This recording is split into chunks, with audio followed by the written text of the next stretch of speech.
Chiefs are going to the Super Bowl. You only win a Super Bowl 2 times every 5 years, right? Oh! The warm-up act is over. Let's bring in Melissa Etheridge, massive Chiefs fan. Melissa. Super Bowl champion, 2-time Pro Bowler, and Trent Green. Trent Green, how you doing? Hey, what's going on, guys? Oh, he picked it up! He picked it up! He's gonna score!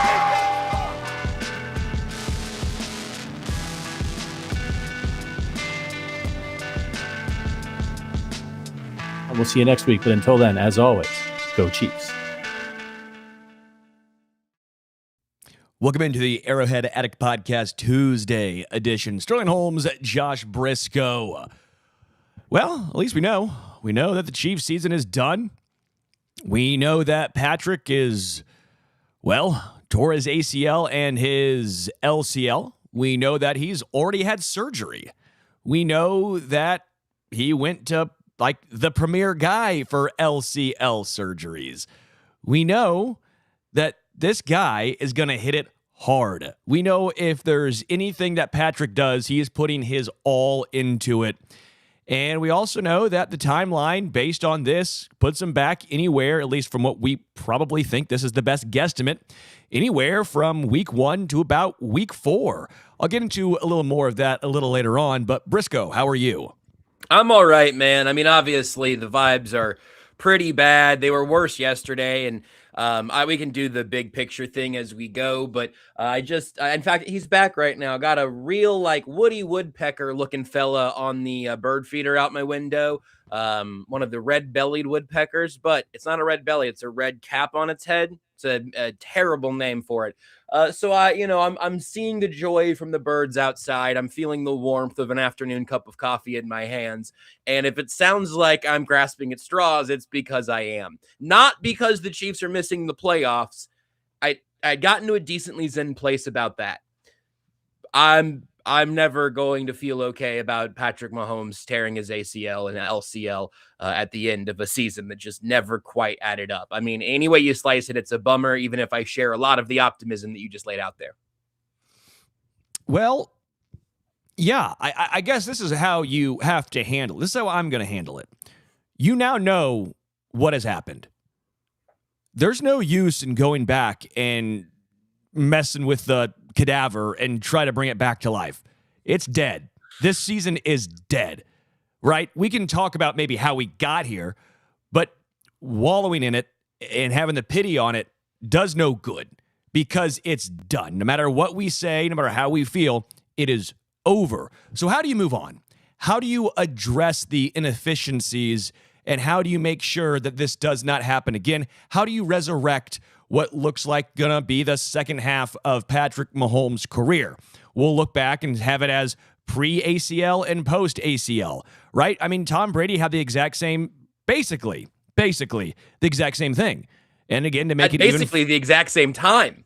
9 years in the career, and the freakier part was, it was with the Chiefs. Bernard Pollard was the guy that had that happen to him. So again, there are so many weird similarities. The Matrix is just repeating itself. So that being said, we're going to look back at how it happened while using that as a example of how do you fix it right going forward. So again, strictly with Patrick, we did some research, and Joe Burrow has had some of this happen, and allegedly speaking, of course, I'm not a doctor. Shockingly, Dr. Sterling would not be doing a podcast like this. Dr. Sterling would be in the Bahamas somewhere. I think Dr. Sterling would have a podcast of some sort, because Dr. Stu still likes to talk, but Dr. Stu would not be doing 30 hours a week or whatever you're currently rocking. Probably more. Dr. Stu would be waist deep. Ass in the water, feet in the sand. I don't know. There's a song like that. It's backwards. Thanks, Zach Brown Band. Ass in the water, feet in the sand, head underwater, not taking the lost well. Not taking the lost well. So LCL traditionally takes Sean goes behind the knife with Sterling Holmes. Yeah. As long as I don't have to be under the knife of Sterling Holmes. No, you don't want that. You don't want that. So LCL, traditionally speaking, takes longer to heal. That's the main thing. So when Andy said, well, we're always up front and give you all the information, I mean, no, that was the largest eye roll I've ever heard. You heard the eye roll. It was insane. You heard the eye roll.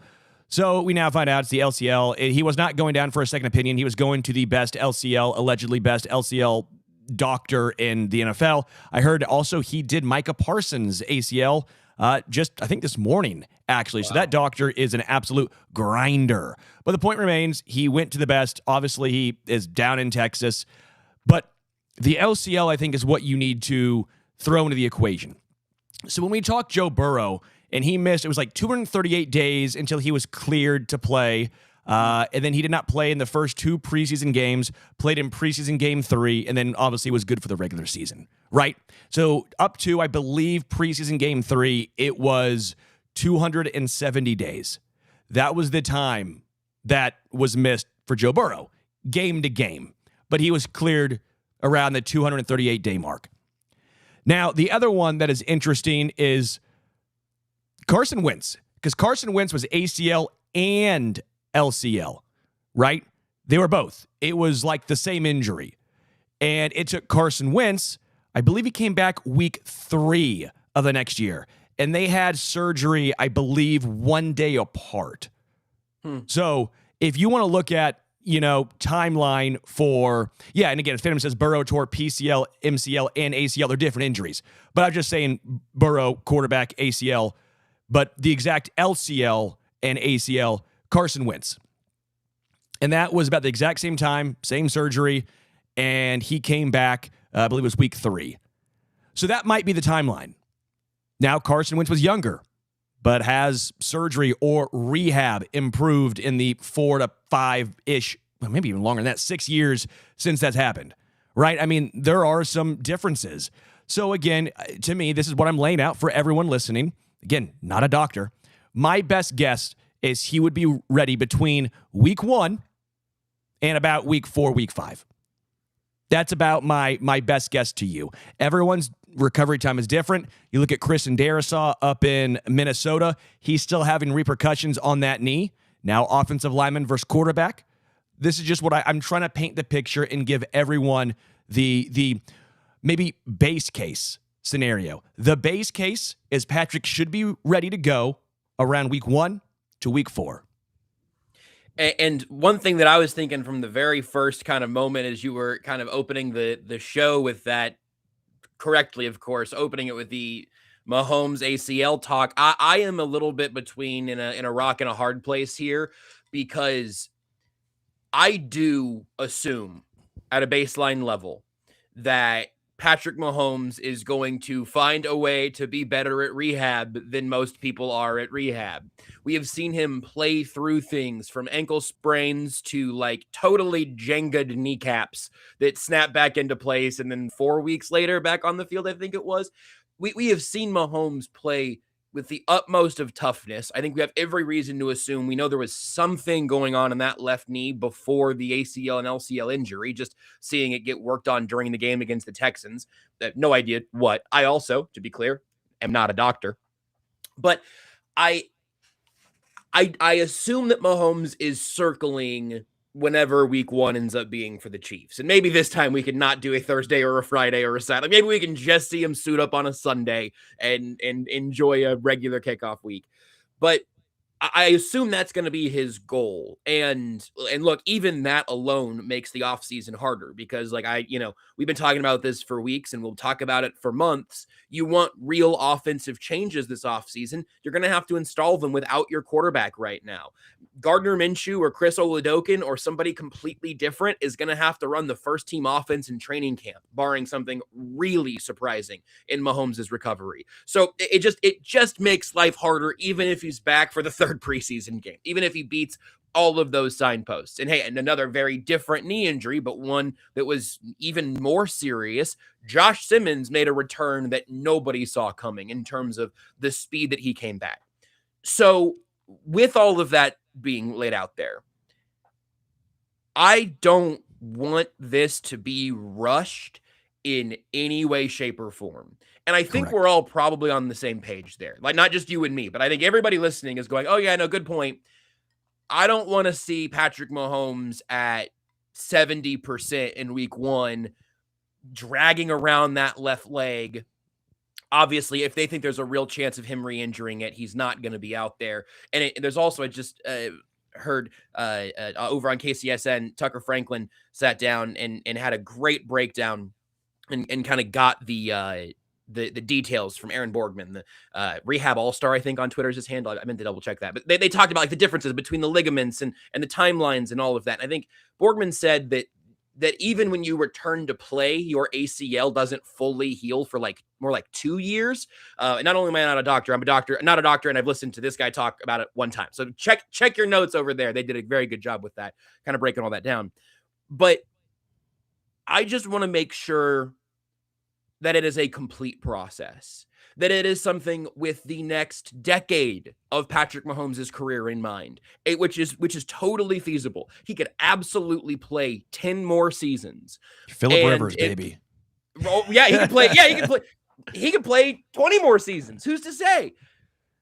I just don't want, and I don't think this is going to happen, but it's just the thing that I'm telling myself, and everybody can put in their head in terms of like how excited you are the first time you see a video of Patrick Mahomes running in a straight line, and then how excited you are the first time you see him with a cut, and the first time you're excited to see him throw a football. That's all going to happen sooner than you think.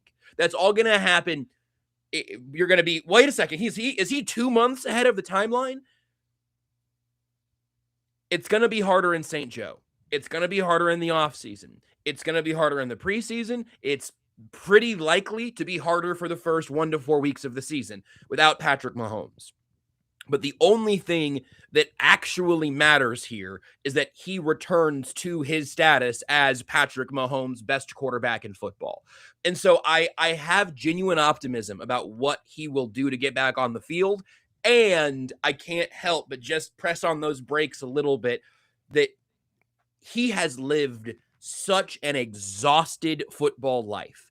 As an NFL starter, he has gone to the AFC Championship game and lost in overtime at minimum. His seasons, his off seasons are short. His seasons are long. He's training, and then he's back in St. Joseph, Missouri. So if this is an off season where Patrick Mahomes can recharge while rehabbing, I think there's a worthy conversation to be had there as well. So I want to get into a lot of things on the other side of this break. So remind me to at least start it with this. There's a conspiracy that I firmly believe in, and it's regarding the NFL script. And I'm not being facetious. You woke me up on this one. I'm not going to spoil it. I'm just saying I know what you're talking about. My third eye's been opened. That's why I'm wearing this beanie today. I got to hide my third eye. I'm opening eyes. I'm going to open up your eyes to something, okay? This is what I'm opening up your eyes to. It's Aura, okay? Aura frames, it's the last-minute lifesaver. Because what is the best way to spread holiday cheer? Gift an Aura frame and keep your family near. You ever forget, like, holiday traditions? Do you ever forget holiday photos? You ever forget, oh, look at that. I wish we had something to show about this to memorialize this. And I hope it would go through picture after picture after picture. But I don't want to have a frame. Like, I don't want to have an album. Like, I don't want to go through and try and find it. No. Aura frame. Super easy, unlimited free photos and video. Just download the Aura app and it connects to Wi-Fi. Preload photos before it ships. So if you want to give your grandparents a lovely picture of you and your family, well, you can do that before you even ship it to them. It is awesome. You can personalize your gift. You can add a message before it arrives, and you can share photos and videos effortlessly, straight from your phone, all year long. So I think Aura frames are awesome. You've heard me talk about the show many, many times. My parents have one. I have one. I just find it so fun looking back on photos. And the reason why I like it so much, you put it up, you put it up in the kitchen. Ours is in the kitchen. And you're not going to look at album frames. Like, you're not going to go through and bust out the album of all these photos and go through it and try and find the one. You're not going to do that. You're not going to try and pull up your phone. How hard is it on your phone to try and do this all the time? But Aura Frames makes it so darn easy. I'm telling you, you will love it because I love it. So, for a limited time, save on the perfect gift by visiting auraframes.com to get $35 off Aura's best-selling Carver mat frames, named #1 by Wirecutter by using promo code Arrowhead at checkout. That's AURAFrames.com, promo code Arrowhead. This deal is exclusive to listeners and frames sell out fast, so order yours now to get it in time for the holidays. Support the show by mentioning us at checkout. Terms and conditions apply. No disclaimer, so no grade for me. I'm not just a flat 10 out of 10. I just love Time Aura to Frames. open our third eye. Big Tell us Aura the Frames truth. guy. You've seen it. I've been a skeptic, Sterling. All this NFL is scripted stuff. For years, I said that is hogwash. That is buffoonery. That is chicanery. That is malarkey. But I saw a tweet from one Homestretch KC over on the website formerly known as Twitter, and I thought, holy smokes, he's busted it right open. Sterling has the receipts. So, never thought the NFL, like you, was rigged, was scripted. Yet, do you remember that State Farm commercial? I had forgotten about it. Meghan Trainor. And what was it about? She's all about that what? All about that brace. All about that brace. And what was she doing with the brace? She said, give me your arm. But it's a knee brace that she had in her hand. And who was she trying to give it to? One quarterback named Patrick Mahomes. I'm blowing the whistle. What side of Patrick Mahomes was she standing on? The left side of Patrick. Wake left up, knee. sheeple. I'm telling you, I just blew this thing wide open. How they could be and just flaunt this in our face as if we would forget. All about that brace. Yes, trouble. It's treble. We're changing both of them now. I'm gonna write a strongly worded tweet to Meghan Trainor. Meghan Trainor did this. I can't. Sorry, dude. I can't even do a bit when we have a comment come up on the screen that says Pat doesn't have the ability to be a pocket passer. Hey, Steve, go outside. Go outside, Steve. Go play a video game, buddy. It's fine. Come back later. It's okay. You're in an emotional place. I get it. That's crazy. We're trying to talk about Meghan Trainor right now, Steve. You said Pat doesn't have the ability to be a pocket passer. Are you paying attention? All about that brace. No trouble. I can't believe it. I can't believe it. The refs were in the Chiefs' pocket, and then they took him out of the Chiefs' pocket, and they broke Patrick Mahomes over their own knee and put Meghan Trainor out there to taunt us. Heartbreaking. So mad. You're welcome, guys. You're welcome, by the way. Retweet me on Twitter so that way this can blow up and we can take it to the NFL headquarters. Let them know. Let them know what I have found. Can't hide anymore. Can't hide behind Meghan Trainor. Can't do it. Rigged. Yeah, it's not for betting purposes. It's because Meghan Trainor. That's what they're trying to do. And trying to get her last Meghan name's Trainor. Trainor. And they're trying. Go ahead. Say that again. Who's Patrick going to see? A trainer. Thank you. Wow. Thank you. Wow. Telling. I think the NFL is trying to, because of course, obviously they've taken they've taken the Chiefs out of contention by simply no longer making all of the 100% of their calls in their favor. I think the NFL is trying to install Meghan Trainor above Taylor Swift in the pop star hierarchy. They know they have a lot of work to do. So what do they start by doing? Cut the legs out of the Chiefs, damage Patrick Mahomes' knee, give Meghan Trainor the credit. Now she's the official pop star of the other 31 NFL teams. You know how Brilliant. Patrick Mahomes had his ACL surgery? It's like right after he goes, like the day after it was injured. He had that thing swiftly. Telling. All right. By the way, Scott Peel, I actually like this. I do believe the NFL squashed the refs Chiefs narrative. Okay, again, NFL's not actually rigged, but there is something funny where it felt like, especially this last game, they're like, well, the Chiefs aren't making the playoffs either way, so anytime there's going to be a questionable call, just make sure it goes against them, so that way we can just officially end the Chiefs get all the calls narrative. That was bogus to begin with, but let's just go ahead and just make sure. You know those balls that are kind of maybe moving as they hit the ground back-to-back plays? Yeah, call them catches. We're fine. You know how the receiver bear hugged or the cornerback bear hug Tyquan Thornton. Let it go. Let it go. I'm just saying that. I think I hate the idea of this in most contexts, but you know how there's that internet thing of the surrounded, where you have one person with a certain line of views. Usually this is a politics thing. You have one person with a certain line of views and then like 20 people who are less educated than them usually, who have opposite views, and then you have all sorts of heat and it turns viral into social media clips. I think I would do this for the NFL's rigged things for the Chiefs. I would be the one in the circle of 20 because I think I could get by with, hey, bud, look me in the eye and tell me that you think that NFL officiating has the capacity to pull off a nice, smooth conspiracy theory to fix the games. Yeah. Tell me you believe that NFL officiating is, by any metric, competent. And I don't think you can. No. They are not. All right, let's move on. I just thought the Megan Trainor thing was funny. I hope people enjoyed it because I blew the roof off this thing. So just throwing that out there. If you ever see this get traction, know where you heard it first. Know who thought of this first. Big Brain Stew. Okay. Big Brain. That's what you're in my phone contacts as. Big Brain Stew, I call him. Big Brain Stew. All right. So when we talk about the injury real quick with Patrick, are you concerned at all about him being the same guy or reaching the same heights prior to the injury? Because now, again, I hate doing this, but the argument I've been talking about is, let's say, Carson Wentz. Well, he was playing as an MVP level and then was just brutal after that. I mean, just atrocious. After his career was basically over. Now, again, two very different people. How they handle their training, their rehab, all that stuff, vastly different. We've seen Patrick have MVP levels for an extended period of time.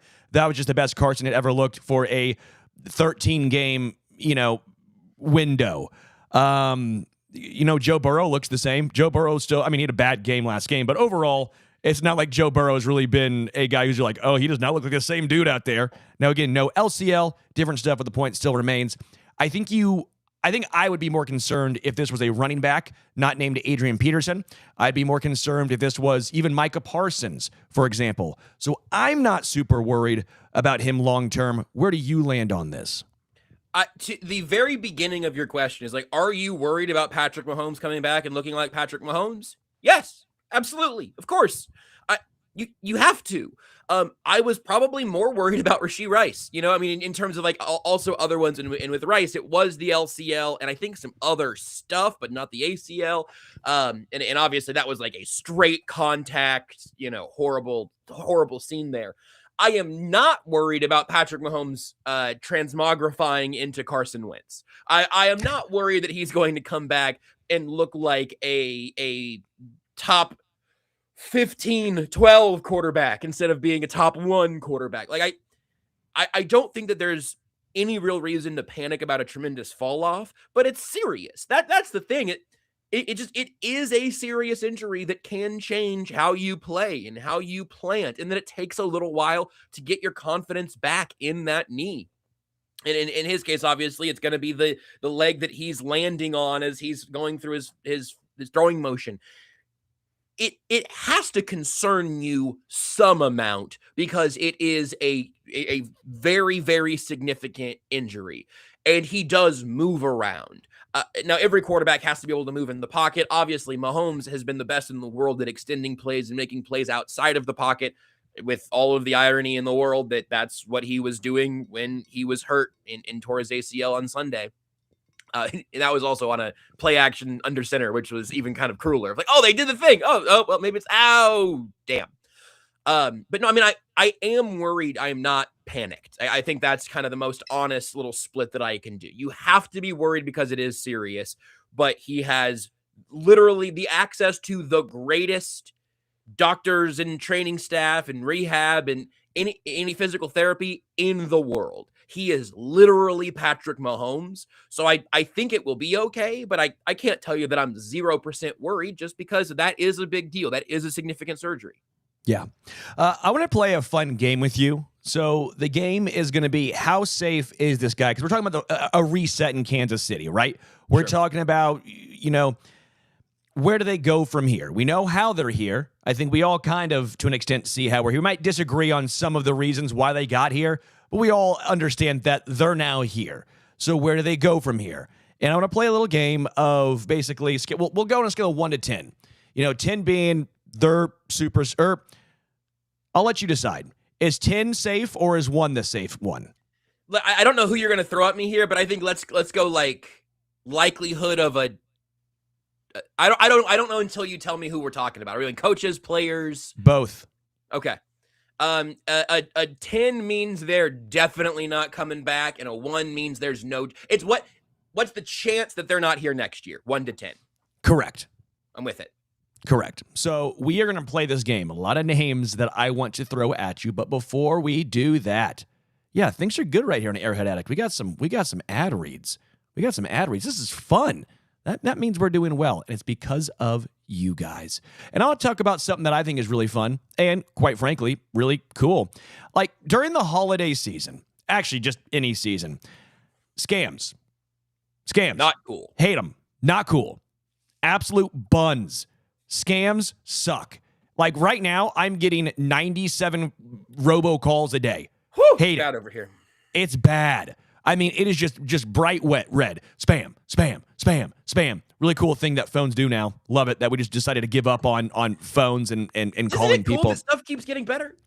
But one thing helps this. Cash App.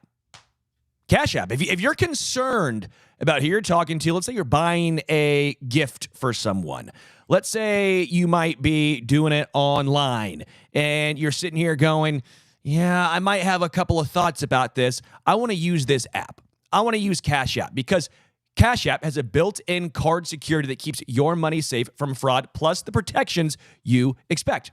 So the holidays are all about finding the perfect gift, but again, not every single deal is actually what it seems. Scammers are getting more creative. They're doing all these things like fake shopping sites, giveaways that might be too good to be true. But luckily, Cash App's 24/7 fraud monitoring helps detect and alert you for unusual card activity should someone gain access to your card. So you can act fast if something seems off. You can also lock or unlock your Cash App card instantly right in the app for extra control and peace of mind. So keep your money safe this season with Cash App.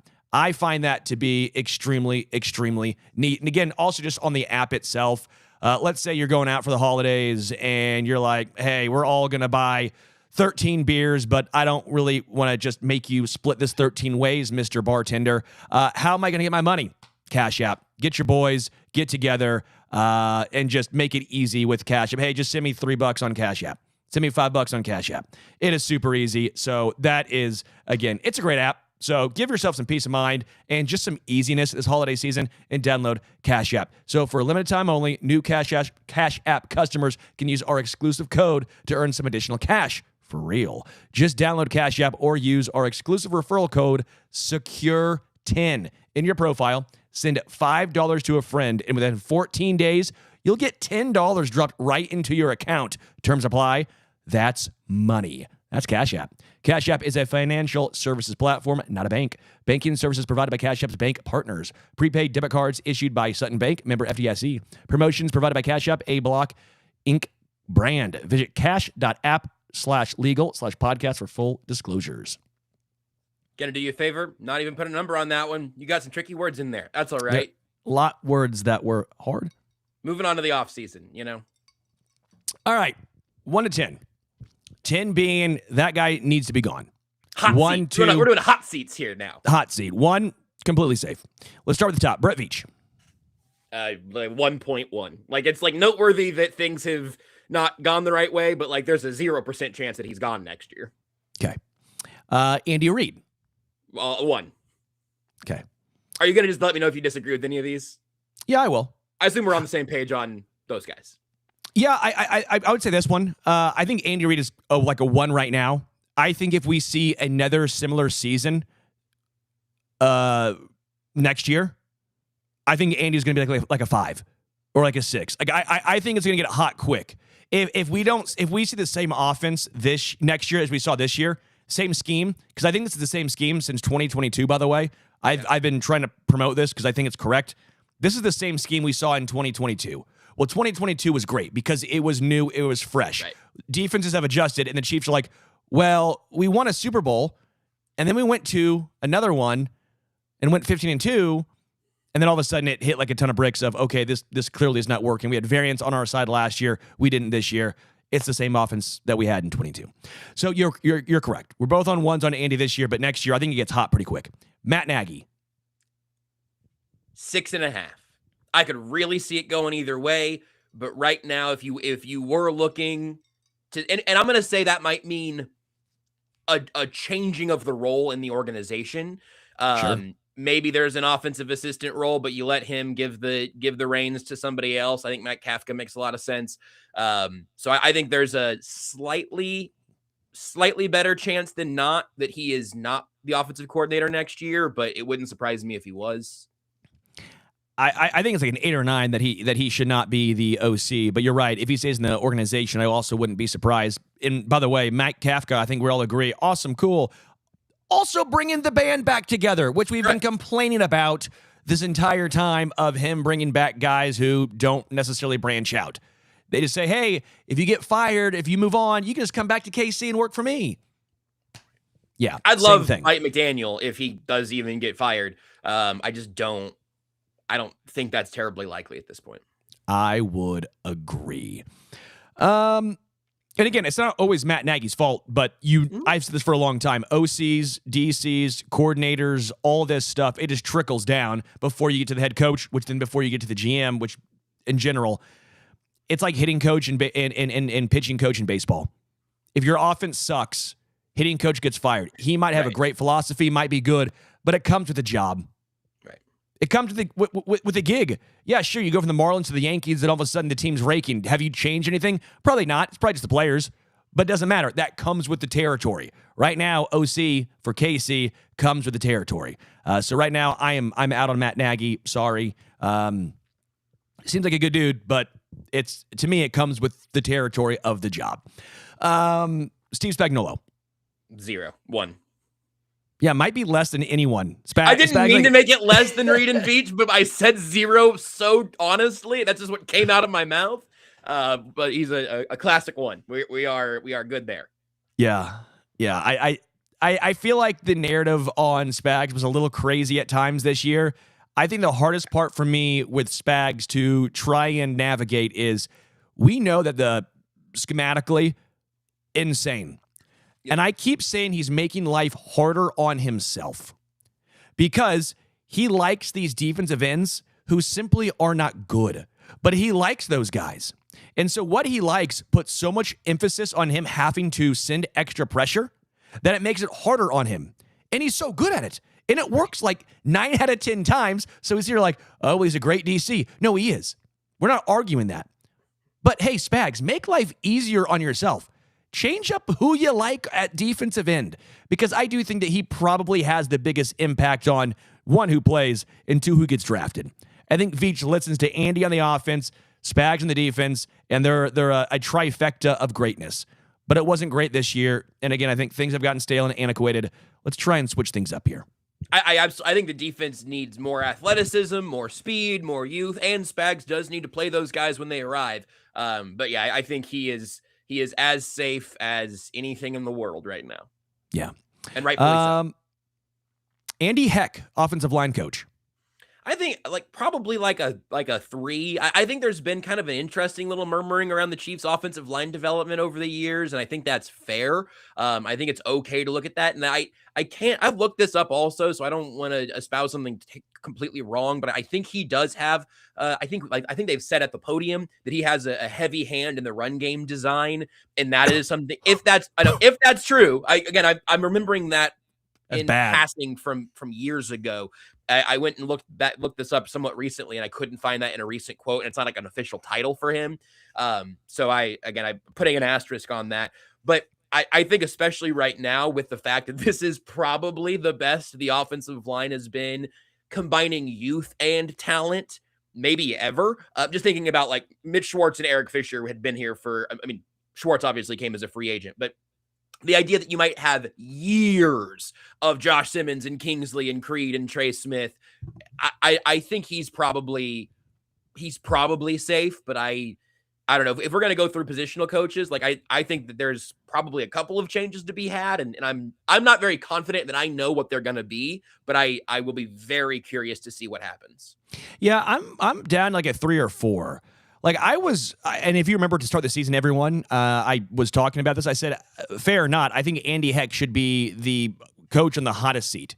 Mm-hmm. Like because there had been so many resources sent into the offensive line. I mean, a lot. You had the highest paid center, highest paid guard, one of the highest paid right tackles. You had a first round left tackle, and then you had a second round left tackle that you moved to guard. If you can't produce with that, I'm sorry, it's time to move on. I also said that the last guys that we really wanted to point out of who developed and not just were great when they came here were Allegretti and Wiley. And they became solid players, but not phenomenal players. So my thought was with the amount inputted and invested in the O-line, maybe a shakeup was time. But I'm also a man of my word, and I feel like we've seen some good things from the O-line overall. You can't predict injuries, right? And so I'm not trying to use that against him, because even if you want to use it against him, then you would make the case that, well, Esapole's looked good. Chu Godric was serviceable. Kingsley Sumatia has turned and blossomed into a great left guard. I think the O-line overall has been better than people want to give credit to. I agree about it being better than it gets discussed as. And Kingsley stands for me. Now partially it's what happened last year to end that experiment so soon and whatever. But if he's an above average left guard or a top 12 guard or whatever on his rookie contract, that's a win. Even as a second round pick he moved up for. They let Esapole walk. I don't know whose fault that is. I don't know if that's more Veach or Andy or Andy Heck. Somebody said Esapole doesn't need a 53-man roster spot, and the Jets picked him up. So, and Josh Simmons was an NFL left tackle last year. Sure. Before he was in the NFL. So I don't, because that was also largely true for Trey Smith and Creed Humphrey. Trey is a weird one because he was a 6th-round pick, but that was all medical. He was an SEC, all SEC, I believe, guard ready for the NFL. Creed Humphrey, I think, was he the first center taken? There was another, I think the he was Packers second. ended up taking a center right around that same space. He was second or third, but I think he was second. There was right around the same time. We looked this up many a time, and for some reason I always forget this. So do I. But Creed was playing very high-level football as a guard at Oklahoma in that version of the Big 12. So I do think that Creed and Trey and Simmons all came in as NFL products. Kingsley ended up being like he needed the development, but it exploded in year one, or imploded in year one. So I feel good about the offensive line from a talent perspective going forward. I'm not ready to make a call on how I feel about who's leading it. Fair. I like this from Sean. Appreciate that. Yeah, 2 centers were drafted before Creed. Yeah, he's the 3rd in that draft. Landon Dickerson. And that's what's hard because he's no longer a center. Right. So from Alabama, and then Josh Myers. Right. I think Dickerson went straight to guard because that was that fellow with the podcast was playing center then, I think, right? Correct. Yeah, I think that fellow with a podcast. What an incredible career for a podcaster. But the one thing I will say about Esapole, again, I 100% agree. Someone messed up. We don't know who it is, though. And I don't know if that's Andy Heck. Yeah, I don't either. I truly don't know. That one's tough for me to be like, oh, yeah, he let him walk. Well, I don't think he had the decision, unless it was him or Wanye Morris, and they just decided to go with the 3rd rounder. I mean, again, there's some conversations to be had. Chu Godric was not counting against the roster, so it didn't matter. Right. But again, I think he's done better this year because Kingsley looked good this year. That's helped his case a lot. Todd Pinkston, running backs coach, by the way, for those if those don't know, running backs coach. Yes. So here's where I'm at on I think the 2 names that are probably going to be the hottest over these next few weeks. I'm going to give you my lead up and then my number. I don't like firing coaches. I'm not in the meeting rooms. I don't know who's a good teacher and who's a crummy teacher. I don't know who sees the future of the league and who doesn't. We're not in there. We really don't know. And these are people's real lives and real incomes and real careers and everything. Okay. Yes. Not Madden. But if you are a position coach, and certainly if you're in at least year 2 as a position coach, I just want to ask you to show me, genuinely, show me what you did. Show me the evidence of what you worked on this year, on the players that took steps forward, or you can tell me that, like, I'm getting ahead to another position. You can tell me that Kadarius Toney just wasn't going to get better here. And I might believe you in that particular case, right? But show me what you've done to be a part of the solution. Not just why you haven't hurt the team and not just how you've kept things on track. You've got one of the greatest offensive minds at all time leading this offense. What have you as a position coach done to improve your position group? I don't know how Todd Pinkston answers that question. Isaiah Pacheco's injury obviously set him back. Brashard Smith didn't get real running back work outside of the Raiders blowout. I don't know what happened with Elijah Mitchell. Clyde Edwards-Helaire got work again this year because he knew the scheme and the system. I'm not holding the coach responsible for Carson Steele not becoming more of a guy, but I just haven't seen anything from this Chiefs running back room in the last several years, honestly, other than Kareem Hunt, a fully formed NFL running back who learned here, I think initially under Eric Bieniemy as running backs coach. And obviously he didn't end up having as long of a stint in Kansas City as you would have thought at the time. But he learns in this offense. He goes and he has a perfectly serviceable career in Cleveland. And then he comes back and he's the best running back this team's had since he left or was parted ways with. I don't know what the argument is that Todd Pinkston is in a position of authority and power to say, I have done good work here.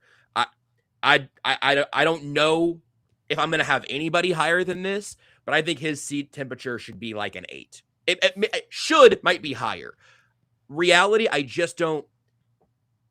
And you're a former NFL wide receiver coaching the running backs. That doesn't mean you have to only coach wide receivers, but I don't know what the logic was there. And again, I don't know the process. I can't see the process, but I've seen the results, and the results have been really quite poor. I've pushed back a little bit on the wide receiver, coaching running backs. I know that's the easy thing, and I think 99% go that route. The reason why I push back is you'll see great head coaches who never played in an NFL game. And then how do you argue that comparison? Like I just always find it silly. Like same thing. Like doesn't matter. I'm not going on a tangent here, but then you're basically saying unless you were a quarterback, you can never coach quarterbacks, which then means you can never be the offensive coordinator, which then you couldn't be a head coach. Like just how the chain of command somewhat works. Sure, that's definitely not what I'm saying. I'm saying no, I know it's not what you're saying. If you're going to climb the coaching ladder. If you're like, yeah, Todd Pinkston's going to teach NFL receivers something they might not know, I would understand how that makes sense. And if the running backs were doing great right now, I go, wow, Todd Pinkston, look at that, wide receiver turned running backs coach. What a season. I guess for me, what's hard with him, and he's been the name that's really been, I think, frustrated a lot of fans. I'm not arguing that he's been great. You're right. We have no way to say that. But look who he's working with. Sure. I mean, it's a little bit of, okay, a 7th rounder off of an injury who's never had vision. A guy who played running back 1 year in college, and Brashard Smith. Kareem Hunt, who the Browns were done with, who they brought back off the couch. Elijah Mitchell, who's had more injuries than Sammy Watkins in his career. I guess for me, it's tough to be like, this is all on Pinkston. I think that's his best argument for what that's worth. And when I'm saying, hey, tell me as a coach what you've done to improve things, I think his argument is going to be, you expected me to make something out of this? Yeah. Which is tough for a bunch of other reasons. But I mean, I think that's reasonable. And I don't think that's an argument that holds water for, I assume, the next guy you're going to ask about. Yeah. So there's a couple more I want to get into. And before we wrap up the show, I want to take a little broader stroke forward as we look ahead to what is going to be a rebuild for Kansas City, a reset in Kansas City. There'll be a couple more names I'm going to throw your way, a few players, one more coach in particular that I think you probably know the name I'm going to bring up. But before we do that, well, Underdog. Somehow the Chiefs are still favorites.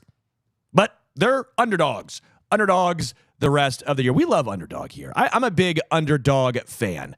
Football season is, almost over, but they also rock it on NBA. I love NBA on Underdog. To me, it is so much fun. It is super easy to play on Underdog. All you have to do is pick whether your favorite players will go higher or lower on stats like rushing yards, receptions, touchdowns, and more. Maybe you can pick your least favorite players as well. I should do that more often. I'm going to start picking my least favorite players and just go lower, maybe higher, so that way it makes me feel better about myself. But you get your picks right. You could win up to 5,000 times your cash. It is super easy. So this past week, I had Brady Cook. I had higher on passing yards. Was it 14? 14 and a half, sorry. This is pretty good. That was a good one. I had Brady Cook higher on pass yards. That one hit. And I had a little sprinkle. Phillip Rivers, 1 touchdown, and that hit. So that was fun. I like just doing the little boys. Nope, pause. Well, nope, I hated that. Nope. We are out. I like doing the little tandems. Okay? Sorry, I like doing the tandems. I just picked 2. Sean, can we put Sterling full screen? I don't have to be here. I just picked 2. I just did Phillip Rivers 1 touchdown and Brady Cook higher on pass yards. Amazing. Just like Underdog. So download the app today and use promo code ARROWHEADADDICT to score $75 in bonus entries when you play with your first $5. That's promo code ARROWHEADADDICT. Underdog. Make picks, win money. Must be 18 plus, 19 plus in Alabama, Nebraska, and 19 plus in Colorado for some games, 21 plus in Arizona, Massachusetts, and Virginia, and present in a state where Underdog Fantasy operates. Terms apply. See assets.underdogfantasy.com/web/play and get terms _DFS_.html for details. Offer not valid in Maryland, Michigan, New Jersey, New York, Ohio, and Pennsylvania. Consult with your play. Call 1-800-GAMBLER or visit www.ncbgambling.org in New York. Call the 24/7 Hope line at 1-877-8-HOPE-NY or text HOPE-NY 467-369. 0. Your first well-deserved, well-earned 0. Wow. I just meant I like just having 2. Yeah, we all knew what you meant. I knew what Just you meant. 2 together. We knew what you meant. We all knew what I meant, but the way I said it was not ideal. No, but My like, Underdog picks were ideal. Those 2 were ideal. Those Wow. 2 small wagers. Small tickets. Man. 2-leg slips. I don't know.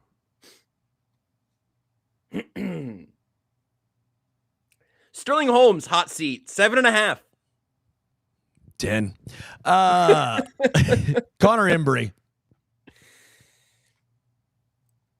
He Wide receiver coach for the Chiefs.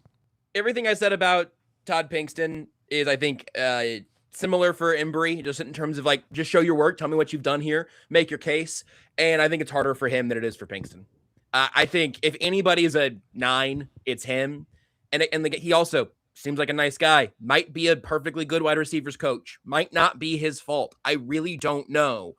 But you have a really talented wide receiver room, not a top 5 wide receiver room, but a really talented one that in the preseason we were all excited about. And Worthy's injury, not his fault. I don't know how you could say that the Chiefs wide receiving room has produced to expectations. I do still think it can be kind of lazy to just say that's coach's fault, just for whatever reason. And again, it is Andy Reid's offense. And then Matt Nagy's the next guy up, and you've got all of the pieces that move together. Maybe Connor Embry is an awesome wide receivers coach, and he's not coaching the things that he'd like to coach because Andy's focusing on something else. I mean, I truly I don't know, but I also do not know how to make the case that he has been a positive force from a development perspective over these last 2 years. Yeah. Joshua Clayton says 9. Phantom says 11. Says David Tufnell from Spinal Tap. Great poll right there. Yeah, this is why I feel like it's a little hard for me to say Pinkston is like the number one guy, or even Andy Heck. To me, it's Embry, and I hate it. I'm rooting for him, local guy in Kansas City. I mean, I'm rooting for the guy. I am. But at the same time, it's kind of goes to my OC conversation, the hitting coach conversation, where if it's your fault or not, eventually the onus falls on you. It will always fall on those guys before it falls on the OC, which then it will fall on the head coach, which then it's the chain of command. It's just the nature of the beast. And he's had talent. Now, the one Stephen Grace will have, like, no one to me is like a 10 out of 10. At least he has Tyquan Thornton. You could say Tyquan Thornton was doing nothing in New England, got cut from New England, and Tyquan Thornton looks like a good piece. Yeah, you that's can a good point. You can make the argument that Rashee Rice is just not the same since the injury, although I will also point out, he did look good right when he came back. So there's almost been a decline. Xavier Worthy injury, but is it a decline? Maybe Jalen Royals looks great, but we will never know. So I just find it very difficult. Again, his fault or not, it starts to become that's the nature of being a wide receiver or positional coach in the NFL. You move on from there, go to another team. Maybe that team has a couple years that look great. Hey, well, now I look great. Now it helps my resume. I look like the guy. It's just right now, this wide receiver room in Kansas City is broken. And the hard part for me is almost the lack of accountability. Like, I know it seems silly, but like when you see all these guys leave the locker room without talking, and it's almost always the wide receiver room, and it's after they have bad games, but when they have good games, they want to talk. Oh, they want to talk when they have good games. Bad games, oh no, I'm walking out. It's a small thing. I'm not saying that I expect them to talk for 30 minutes, but just a little something. Just, Chris Jones after the game, when he did that silly thing against the Jags, what did he do? He talked after the game, and he told us why. He told us what he was thinking, right? It's a little thing, but sometimes that makes a difference. Accountability, leadership, and right now in the wide receiver room, it just seems like it's missing. And I would say again, like even with, and I'm not pushing back on any of that, but even without doing any sort of like pop psychology kind of thing, like just purely observing the film, the wide receivers have underachieved to their talent level this year, and they can't seem to get open against man coverage. And everyone was really excited about this complementary group of receivers that this year was supposed to bring. What are you going to do differently next year? And I guess the thing that I might be a little bit afraid of, that I think some Chiefs fans are afraid of, is that the team just believes this year was a fluke. Just that a couple weird things happened, that the ball's not round and it bounces this way or that way week to week, and that's really the difference. I hope they don't do that, because I don't think teams get better that way. How are you going to make the wide receiver room better? Rashee Rice is going to be there. Xavier Worthy is going to be there. I'm not super confident about anybody else having a significant role on this team. Royals will be on the roster. I don't know if Juju or Hollywood or Thornton will be. If you're not happy with what that group did this year, what are you going to change? And again, it's not always fair, to your point, and we don't know from the outside what those pieces really are coming together that way. But if you're happy enough with the talent, if you're happy enough with your roster construction, something's got to change. Yeah. Before we get out of here, good one. I'm glad. I think I forgot saying this. Thanks, Joshua. Dave Tobe. He's the most interesting one to me. Straight 5. It really could go either way, where maybe there's a time to say, hey, you want to retire? You want to move into a different role and stay in the organization somewhere? You want to go ahead and just go kick your feet up and enjoy retirement and some well-earned rings and everything? Or that's one where they do think it's a fluke, and I mean, the special teams this year has been terrible. There's no argument for that. Dave Tobe knows they've been terrible. He said it as much at the podium last week. He said a different word. He did. And not one of the words you can say on radio. So I do think you could say, hey, look, special teams have changed in the NFL. This guy's been one of the best for a long time. Game moved a little bit faster than you thought. Maybe it was the roster. Maybe it's the players. Maybe it's paying real money to some special teams only players. I don't know. But that's one that's incredibly obvious. And look, Harrison Butker can be on as hot of a seat as you want. He's here next year. That money's guaranteed. So again, and I don't think Dave Tobe is to blame for Harrison Butker forgetting how to kick for most of this season. I think that's a kicker and being a kicker. I don't think that's a Tobe thing. But the returns and the return, but covering and returning the ball in all of those phases, kickoff, kick return, punt return, none of it's been what you want this year. Matt Ariza's had a couple of nice steps forward, and that's been good to see. But you can't have penalties on what feels like every snap. So I think there's probably something changing there, somewhere in that process that needs to change. Wouldn't surprise me if we got a thank you, Dave graphic, and he takes a well-earned retirement. Wouldn't surprise me if he's back again next year and they chalk this one up to being kind of fluky. Yeah, I would give him one more year personally. I think that he's shown enough great in his tenure in KC that I would give him one more year. But I would say the seat is hot. Again, the penalties to me that persist are incredible. That should not be, again, almost every other play. Like every play, you just look for a penalty. And it's not like, oh, dang, there's a penalty. We're not used to that, or it's still worth it. No. Again, I think Ariza is the only guy on the special teams you look at and said, he had a good year.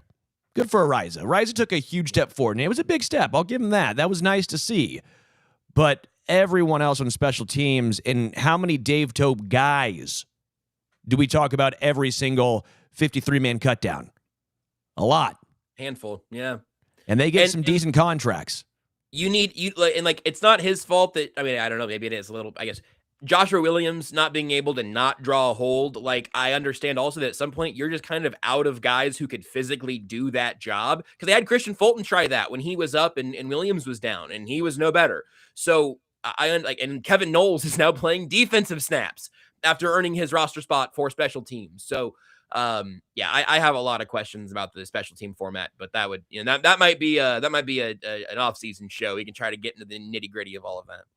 Either way, I had a lot of fun doing this. I like talking about the reset, who's in the hot seat, who's not. I have an enjoyable time in an unenjoyable season.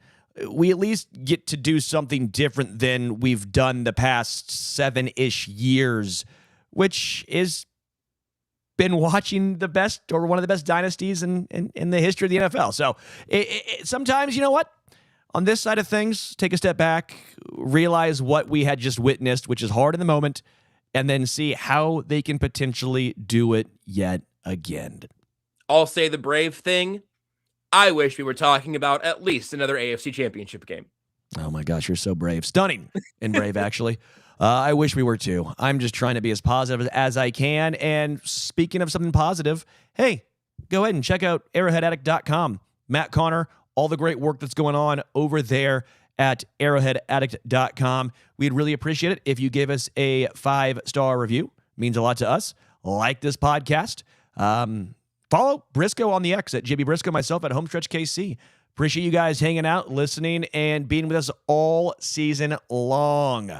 Happy holidays, Merry Christmas, and Happy New Year. We'll probably see you before then, but if not, go Chiefs.